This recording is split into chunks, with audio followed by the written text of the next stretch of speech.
What is going on, everybody? Welcome back to Phones and Drones.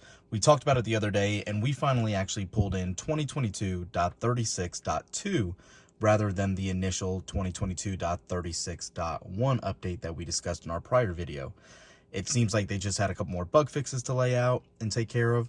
These are the same release notes as what we talked about, finally in vehicle. Let's take a look at it all and see what we have. So first things first, we have that new update with Karaoke. And as you can see, it says sing along with your favorite songs by tapping the karaoke icon in the application launcher. Backseat passengers can join in by viewing the lyrics in the rear display. To add or remove vocal tracks during playback, tap the microphone icon and the now playing screen. Let's go ahead and jump into that and take a look. And right off the bat, you can see that new icon right here. And again, this is what you would see and would be familiar with if you had a Model 3 or a Model Y. They are all right here. Select whatever song you want. I'm not going to play it just because I don't want to get any copyright infringement. But what you would do, you'd click on a song, you'd get the lyrics, you can sing along with it, and have a little fun that way with it. It's actually a pretty neat little update.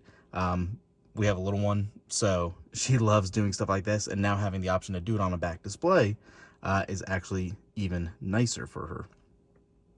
Moving on beyond karaoke, we finally have the new Energy app in our new Model S and Model X's. And as you can see, this says learn more about your vehicle's energy consumption with the Energy app. You can now monitor the amount of energy used while driving and parked, see how much energy is consumed by different vehicle components, driving behaviors, and environmental conditions, view energy used in comparison to trip projection and the battery indicator, and receive personalized suggestions for using energy more efficiently. I am super excited about that. It is finally back here. They revamped it, and it actually seems very, very useful now. So when you hop in, you can see how everything currently looks. You have new tabs for drive and park to see the metrics of percentage used for consumption since last drive, your trip, rated, battery percentage, consumption percentage on each aspect for driving, climate, battery conditioning, elevation, and everything else.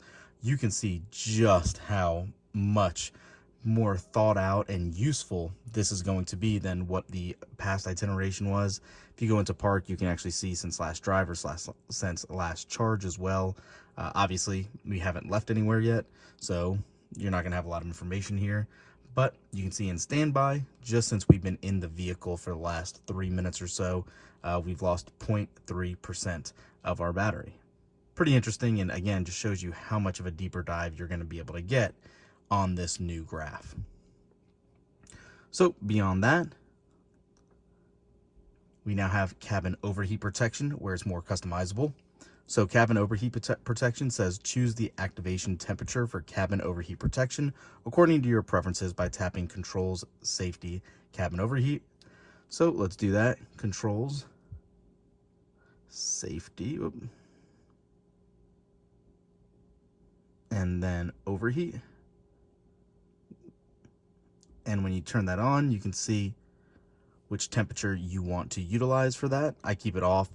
I just don't like wasting battery on it, but if you want to keep it on, that is where it is going to be.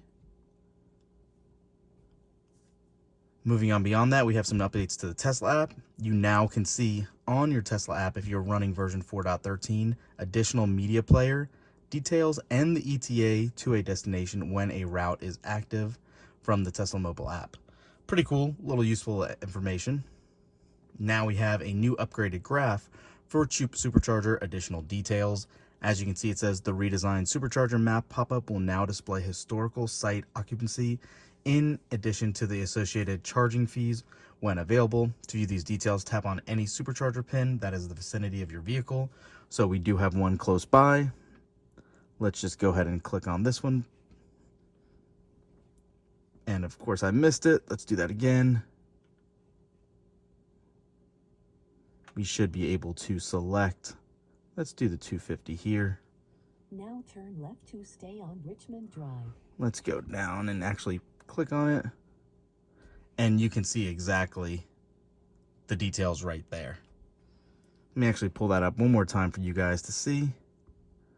Once you select a pin,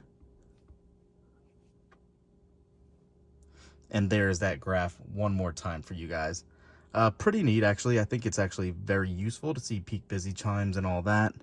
If you're interested, nice to have. Additional updates to the Tesla app as well. Now you're going to get car left open notifications. You get car left open notifications will now notify you when your doors have been left open accidentally. And new language support. So as you can see, there's pretty substantial updates. This is one of our monthly, we'll call it, releases. Every 4 weeks we usually get new features, and this one is definitely one of the best ones I've seen in quite a while, I should say.